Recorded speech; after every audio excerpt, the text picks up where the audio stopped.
हजरात गिरामी, दीन में 5 वक्त की नमाजें पढ़ी जाती हैं, फजर, जोहर, असर, मगरिब और इशा। तो फजर को फजर क्यों कहते हैं? जोहर का नाम जोहर क्यों रखा गया?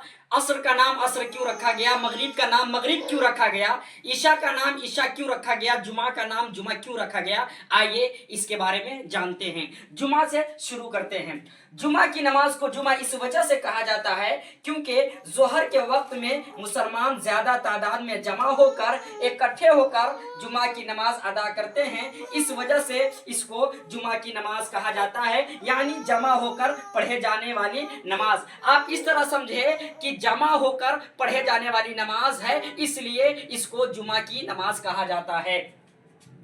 वित्र, वित्र की नमाज को वित्र इस वजह से कहा जाता है, इसका नाम वित्र इस वजह से है कि वित्र को अरबी में बोलते हैं ताक, जुफ्त और ताक, जुफ्त और ताक वाला, यानी 2 4 6 8 10 ये जुफ्त हुआ, ताक 1 3 5 7 9 ये ताक हुए। तो ये जो वित्र की नमाज है ये ताक है, यानी 3 रकातें पढ़ी जाती हैं, इसलिए इसे वित्र की नमाज कहा जाता है। ईशा की नमाज, ईशा को ईशा इस वजह से कहा जाता है, ईशा को अरबी में बोलते हैं रात की तारीकी को, रात की तारीकी का वह हिस्सा कि जब रात शुरू होती है तो ये नमाज उस टाइम पढ़ी जाती है, इस वजह से ईशा को ईशा की नमाज कहा जाता है।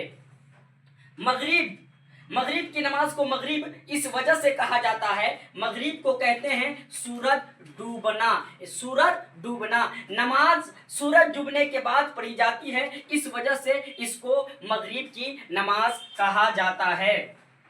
असर, असर जो है, असर अरबी में कहते हैं दिन के आखिरी हिस्सा का, दिन के आखिरी हिस्सा को। तो ये नमाज जो है दिन के आखिरी हिस्से में पढ़ी जाती है, जब दिन खत्म हो जाता है तब ये नमाज पढ़ी जाती है, इस वजह से इसको असर की नमाज कहा जाता है।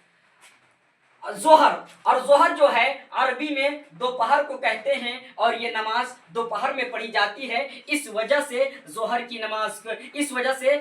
नमाज को जोहर कहा जाता है। फजर की नमाज, फजर सुबह को कहते हैं अरबी में, तो ये सुबह के वक्त पढ़ी जाती है, इस वजह से इसे फजर की नमाज कहते हैं। मेरे दोस्तों, अगर कुछ सीखने को मिला है तो वीडियो को लाइक, कमेंट, शेयर जरूर करें। अस्सलाम वालेकुम।